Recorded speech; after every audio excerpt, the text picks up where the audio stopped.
വഖഫ് board ചെയർമാനും മുൻ PSC ചെയർമാനുമായ ശ്രീ MK സക്കീറാണ് എന്നോടൊപ്പം ചേരുന്നത്. നമ്മളിപ്പോൾ ഇങ്ങനെയല്ല പരിചയപ്പെടുത്തേണ്ടത്. ശരിക്ക് പൊന്നാനിയിൽ ഇടതുപക്ഷം തീരുമാനിച്ച ഒരു സ്ഥാനാർത്ഥി കൂടിയാണ്. ആ പ്രഖ്യാപനം വന്നിട്ടില്ല എന്നേ ഉള്ളൂ.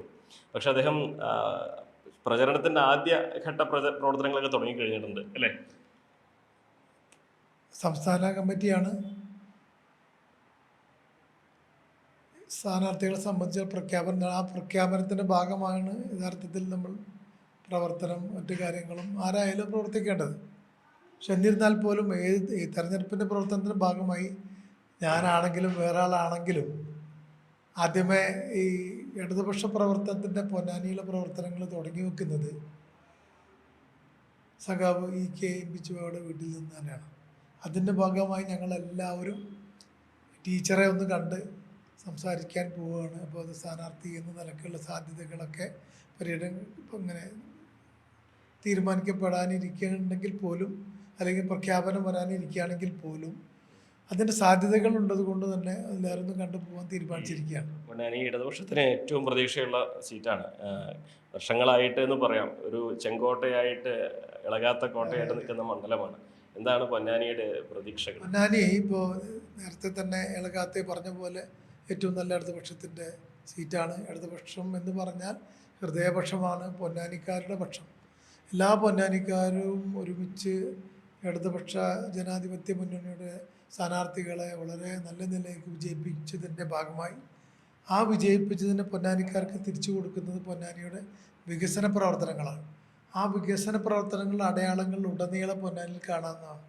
പഴയ പൊന്നാനിയല്ല, പുതിയ പൊന്നാനിയെ നമുക്ക് കാണാൻ കഴിയും. ആ പൊന്നാനിയുടെ വികസന തുടർച്ച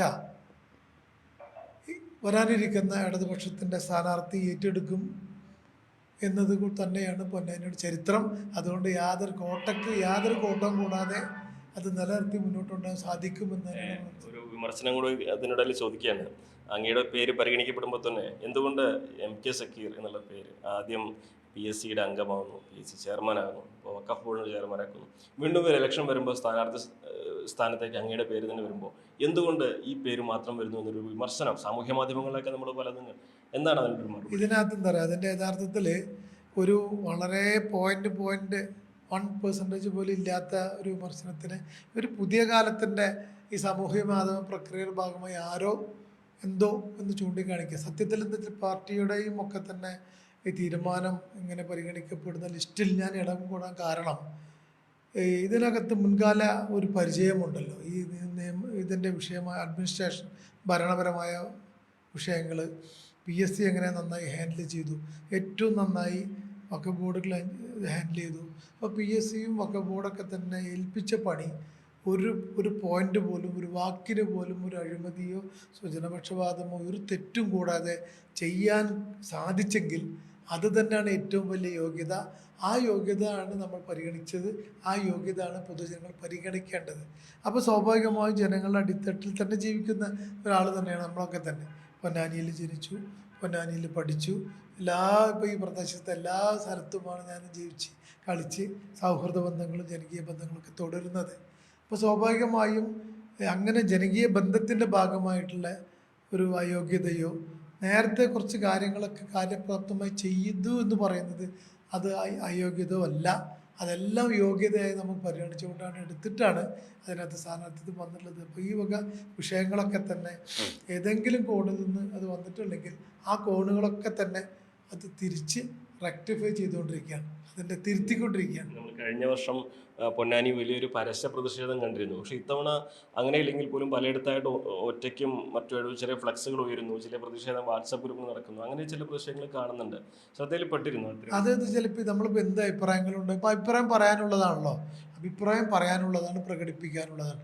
ആ അഭിപ്രായങ്ങൾ എന്തെങ്കിലും പറഞ്ഞിട്ടുണ്ടെങ്കിൽ ആ അഭിപ്രായം എന്നതിന് മുന്നിൽ ശരിയായ അഭിപ്രായം വെക്കുന്നതോട് കൂടിയിട്ട് ആ പഴയ അഭിപ്രായം എന്ത് ചെയ്യുന്നു, ഇല്ലാതായി പോകുന്നു. അത് സ്വാഭാവികമാണ്. അപ്പോൾ അതിനകത്ത് യാതൊരു തർക്കവും അത് മനസ്സറിഞ്ഞുകൊണ്ടുള്ള പരിപാടിയോ ഒന്നുമല്ല. അതിനകത്ത് പാർട്ടി അതിൻ്റെ നേതൃത്വം കൊടുക്കാനോ അതിനകത്ത് ഒരു മെമ്പർമാരെ ഉൾക്കൊള്ളുകയോ ഒന്നും സംഭവിച്ചിട്ടില്ല. അപ്പോൾ എന്തെങ്കിലും ചെറിയ എന്തെങ്കിലും ഉണ്ടെങ്കിൽ തന്നെ അത് സ്വാഭാവികമായി മാത്രം ഉണ്ടെന്ന് വളരെ മൈന്യൂട്ടായിട്ടുള്ള കാര്യമാണ്. അത് കൃത്യമായി അവരൊക്കെ തന്നെ എന്നെ വിളിച്ചുകൊണ്ടിരിക്കുന്നുണ്ട്. എന്തെങ്കിലും ഒരു അവിവേകം സംഭവിച്ചെങ്കിൽ അത് ശരിയല്ല, ഞങ്ങൾക്കത് ബോധ്യപ്പെട്ടു എന്ന രൂപത്തിൽ തിരിച്ചു വിളിച്ചുകൊണ്ട് അവരൊക്കെ കളത്തിലിറങ്ങി മുന്നോട്ട് പോകുന്ന നല്ലൊരു കാലഘട്ടം നമ്മുടെ മുന്നിലുണ്ട്. പാർട്ടി പറഞ്ഞാൽ എണ്ണയിട്ട് യന്ത്രം പോലെ പ്രവർത്തിക്കുന്ന ഒരു മെഷീനറി ആണല്ലോ അല്ലേ? തീർച്ചയായിട്ടും അല്ല, ഇവിടുത്തെ ഏറ്റവും നല്ല രൂപത്തിൽ പ്രവർത്തിക്കുന്ന മിഷണറിയാണ്. അതുകൊണ്ട് തർക്കമില്ല. പൊന്നാനിയുടെ മണ്ണ് ചുവന്ന് തന്നെ ഇരിക്കും. ആ ചെങ്കോട്ട കോട്ടം തട്ടി അത് സൂക്ഷിക്കാനുള്ള ചുമതല ഞാൻ ഏറ്റെടുക്കുന്നു. അത് പ്രഖ്യാപനം വരുന്ന മുറക്ക് ഞാൻ സ്ഥാനാർത്ഥി എന്ന നിലയ്ക്ക് ഇറങ്ങും. പരിഗണനാ പട്ടികയിലുള്ളത് കൊണ്ട് തന്നെ സ്വാഭാവികമായും മറുവശത്ത് നൗഷാദ് അലി ആണ് അദ്ദേഹം സ്ഥാനാർത്ഥി UDF-ന്റെ എന്നാണ് അറിയാൻ കഴിയുന്നത്. ഔദ്യോഗിക പ്രഖ്യാപനം എന്ന നിലയിൽ അദ്ദേഹം ഏകദേശം സജീവമാണ്. ഇപ്പോൾ 2 വർഷമായിട്ട് മണ്ഡലത്തിൽ സജീവമാണ്. എങ്ങനെ കാണുന്നു ഈ ഒരു? തീർച്ചയായിട്ടും ജനാധിപത്യ പ്രക്രിയയിൽ അതാത് രജിസ്റ്റേർഡ് രാഷ്ട്രീയ പാർട്ടികൾക്കോ സ്വതന്ത്രന്മാർക്കൊക്കെ തന്നെ മത്സരിക്കേണ്ടതുണ്ട്. അവർക്കൊക്കെ അവരുടേതായിട്ടുള്ള ബോധ്യങ്ങളും ബോധ്യപ്പെടുത്തലുകളായി മാറ്റേണ്ടതുണ്ട്. നമ്മളെ സംബന്ധിച്ചോളം നമ്മൾ കാണിക്കേണ്ടത് ഇപ്പോൾ നമ്മൾ 10 വർഷത്തെ ഒരു വികസന പ്രവർത്തനങ്ങൾ വളരെ വലുതായി നമ്മൾ കൊണ്ടുപോയി. അതിനു മുമ്പേ പൊന്നാനിയുടെ മാറ്റം ബന്ധമായി നമ്മൾ നിൽക്കുന്ന KSRTC സ്റ്റാൻഡ് പോലും ഒക്കെ തന്നെ എംപിച്ചോടൊക്കെ രൂപകൽപ്പന ചെയ്തത് എംപിച്ചുവാവിയാണ്. ആ രൂപകൽപ്പനയ്ക്ക് ജീവൻ കൊടുത്തത് പിന്നീട് വന്നവരാണ്. അപ്പോൾ അതുകൊണ്ട് തന്നെ ഓരോ സ്ഥാനാർത്ഥികൾ അവരുടേതായ അഭിപ്രായങ്ങൾ വയ്ക്കുന്നു. വേറെ അതിനകത്ത് കൃത്യമായി ജനങ്ങളത് പരിശോധിക്കപ്പെടുന്നു. അതുകൊണ്ട് അതിലെല്ലാം സൗഹൃദ മത്സരങ്ങളാണ്, ജനാധിപത്യ മത്സരങ്ങളല്ലാതെ വേറെ അക്രമ സംഭവത്തിലൂടെ ഒന്നും കാണുന്നതല്ലല്ലോ. പൊന്നാനിയുടെ ഒരു വിജയബാവയുടെ പാരമ്പര്യം, പാലോളി മുഹമ്മദ് കുട്ടി മത്സരിച്ചതിന്റെ, ശ്രീരാമകൃഷ്ണന്റെ, അങ്ങനെ ഒരു ചരിത്രമാണ്. എല്ലാം അങ്ങനെ തുടരണം. അത് ആ ചരിത്രത്തിന് മാത്രമല്ല, അത് ആ ചരിത്രത്തിന് ഒന്നും കൂടി ആക്കം കൂട്ടി നടത്തണം. ആ ചരിത്രത്തിന് ഒന്നും കൂടി ഗുണകരമായ രൂപത്തിൽ നിറം പിടിപ്പിച്ചുകൊണ്ട് ഒരു പുതുചരിത്രം നമുക്ക് സൃഷ്ടിക്കാൻ കഴിയും. അത് സാധിക്കുമെന്ന് ഉറപ്പുണ്ട്. ആത്മവിശ്വാസത്തോടെ തന്നെ തീർച്ചയായിട്ടും.